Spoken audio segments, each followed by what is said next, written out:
ciidanka dabdamiska ee gobolka Togdheer ayaa ku guuleystay inay baqtiyaan dab ka kacay guri ku yaala xaafadda Kandhalaydka ee magaalada Burco. Dabkani oo aan geysan wax khasaare nafeed ah ayaa ciidanka dabdamiska oo ku qalabaysan gaadiidka iyo qalabka lagula tacaalo baqtiinta dabku ay gaadheen abbaaro 12kii duhurnimo iyadoo oo ay ku qaadatay inay la tacaalaan dabkani in ka yar muddo 25 daqiiqo ah. Taliyaha ciidanka dabdamiska ee gobolka Togdheer Cabdicasiis Maxamed Cabdulaahi Talaabo oo warbaahinta kula hadlay isla gurigani dabku ka kacay ayaa sheegay in ay baarayaan sababta dhalisay dabkani waana kan taliyaha oo faahfaahinaya.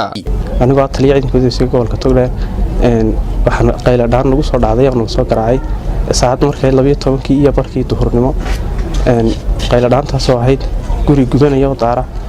oo ka iminka joognaa saad aragtaanba muddo 2 minute ah ayaan soo soconay markii aan soo gaarnay isagoo qolkii ka bilaabmay dabku haysta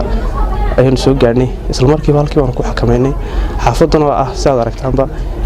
guriyo isku rarana oo isku wada furfurana dhammaantii kala dhamaan ka xakameynay guriga intiisii kale iyo xaafadihii kale ku hareeraysnaaba